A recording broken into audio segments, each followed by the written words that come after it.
narratives are things that we use to see reality. So sometimes narratives get reality right. Sometimes narratives are wildly off basis. Right? Yeah, that's in keeping with this idea of competition across time. Okay, that's for sure. But rather than seeing the narrative as a screen or as an obstacle or an intermediary, it itself is a tool. It's a state that our psychological conscious apparatus is in. Okay, so that's if we get it right. Okay, so but if we mess it up, then it does become something that we try to see reality through, and we're in a problematic situation. Okay.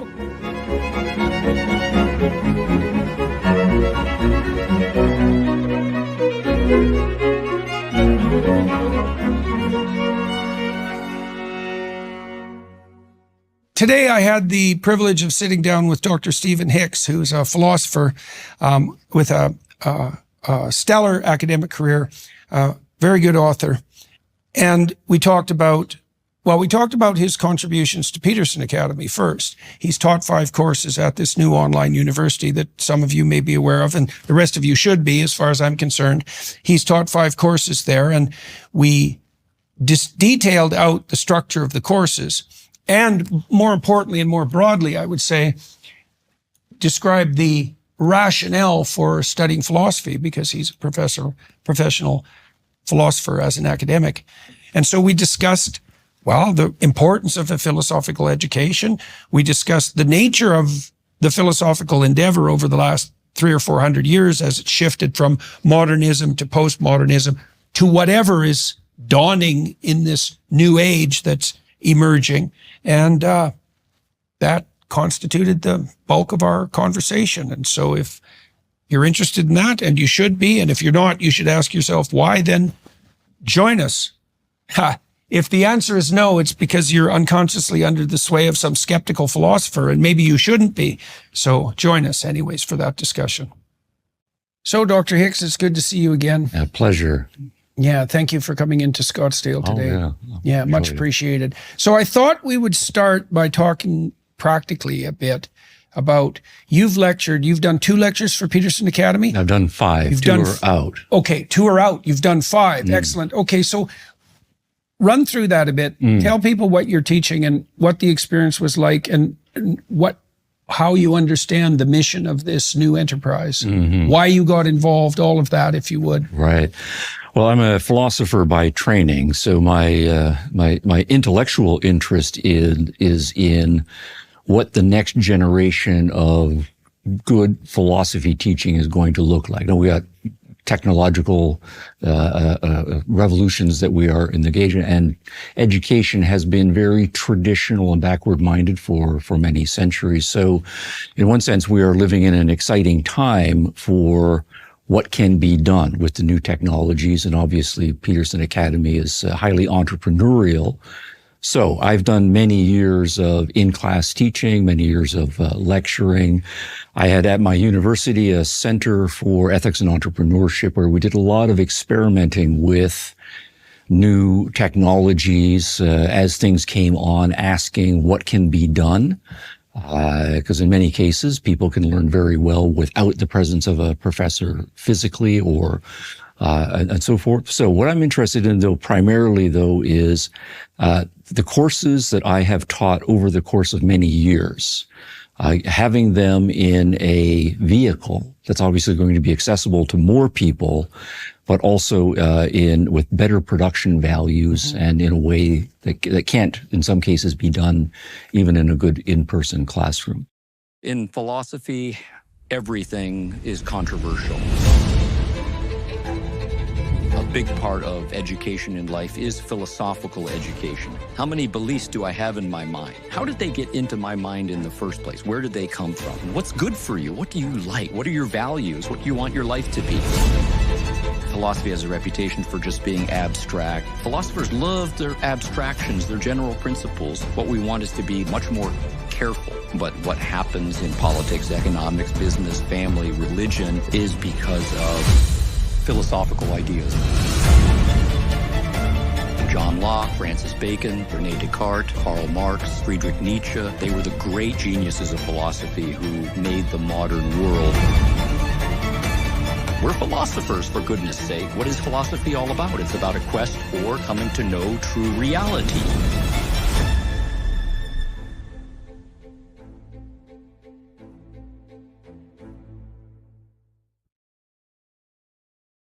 Now, my areas of expertise have been modern philosophy and postmodern philosophy. When philosophers and historians, we talk about the modern era, essentially we mean the last 500 years, which has been, extraordinarily revolutionary, not only in philosophy, but in how we do religion, how we do science, how we treat women, getting rid of slavery, industrial, all of that stuff. It's been amazing, and philosophy has its fingers in all of those pies and is part of it. So partly what I'm interested in is the giant names in philosophy, right? And they're all giants for a reason. They're all over the map intellectually, from Descartes to Locke to Kant, Hegel, Nietzsche, on into the 20th century. What role they have played in making the modern world and then the postmodern world happen, and in some cases, of course, resisting what is going on in modernity and in postmodernity. So the first two courses that the Academy invited me to teach were on modern philosophy, and essentially that picks up right at the beginning of the modern era with the giants René Descartes, Francis Bacon, John Locke, laying a new foundation, overturning medieval philosophy. Again, much sophistication there, had been a kind of dominant framework for a millennium. And in very quick time, things transformed themselves in the 1500s, 1600s, all of those intellectual, cultural transformations that we study when we do the history. And that course ends with the death of Nietzsche in 1900. So essentially 1500 to 1900, 8 lectures, but also integrating the philosophers with what's going on historically. Because in some cases, the philosophers are ones who make the historical revolution happen as their theoretical ideas are applied. In other cases, the philosophers are responding to what's going on in the culture, what's going on historically, trying to make sense of it and either urge it on or retard it. Now, the second course picks up in 1900, and it's called postmodern philosophy. And the main point of that course is to say that the postmodern thinkers started to react against, in a very sophisticated way, much of what had happened intellectually in the modern era. And they, in some cases, were radicalizing it, in some cases wanting to overturn entirely what had occurred intellectually and culturally in the modern era.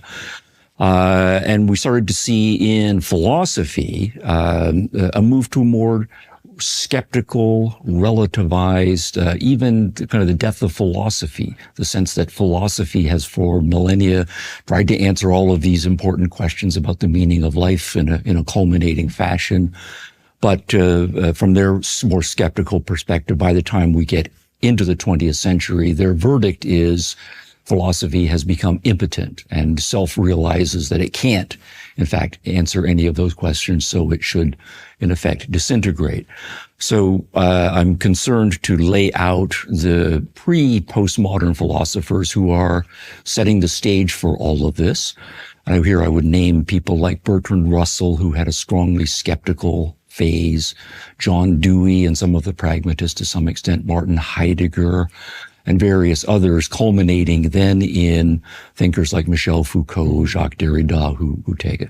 But also at the same time, since I don't agree with any of them, but I do give them a fair shot, and we're trying to get inside their framework and see where they are coming from, and why these arguments are so powerful, and that we have to take them seriously. Nonetheless, there have been many, as I think of them, philosophers who think the earlier traditions, sometimes the pre-modern, more scholastic or religious traditions, still have some bite and can be repackaged for this postmodern era. Some who think the modern... I've probably fallen into that camp as of late. Well, I think to some extent, yes. Yeah, so you would be an example of that. Others who think the Enlightenment project has been a great success, even though it had some philosophical errors, those can be tweaked as an ongoing scientific project.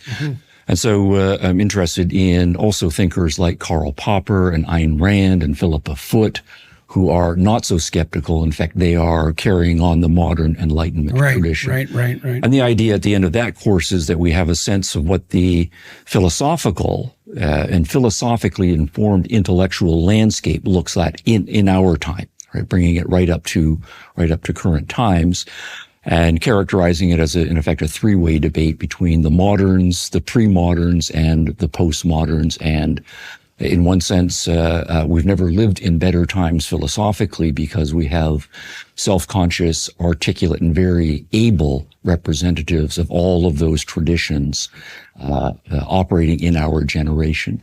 So bringing all of that in an 8-lecture series to a hopefully large international audience that can access them online. So that's been my intellectual mission there.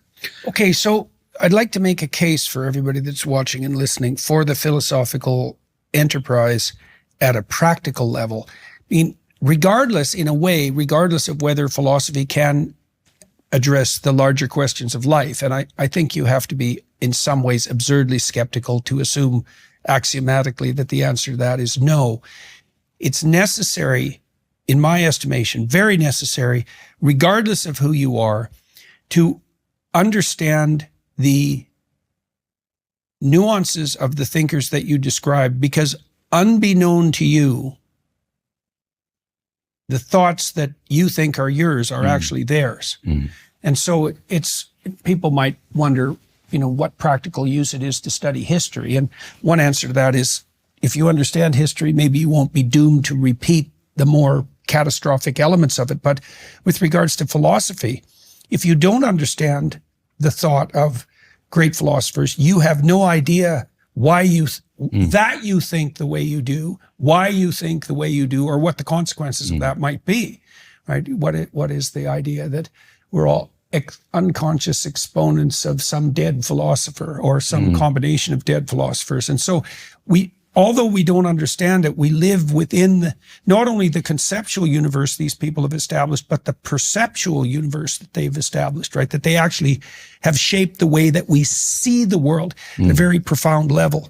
And so if you don't understand that, then you're a puppet of forces that are beyond your comprehension. And that, unless you want to be a puppet of forces that are beyond your comprehension, that's not a very good plan. So does that seem like a reasonable? No, I think that's exactly on track. I think a lot of people in our era are more active-minded than people were in previous eras. We have more media, more freedom, more resources to be able to do so. But even the more active-minded people, I think, as you are pointed out, even if you are, to a large extent, independently coming up with ideas, it nonetheless is illuminating many cases to realize that there has been a smart person who thought of that before you, and in many cases in a more sophisticated form, and integrated that with other ideas. So sometimes you can find a thinker who has gone down the roads that you are going down. And most of us don't have time to be active intellectuals. We have our full lives. So anything that we can learn from the philosophers who've thought through these issues can accelerate our process down that road. And then, of course, the other thing is that to the extent that you don't think about these things, what you are saying, I think, is exactly right. In many cases, we are unconsciously guided in certain directions. Sometimes I think of an analogy to infrastructure. So all of the, the roads and traffic lights and lighting systems and so forth. And we grow up with them, and, we're like the fish in the water. We just take it for granted that we're surrounded by these things. And we have automated operating inside a certain kind of infrastructure system.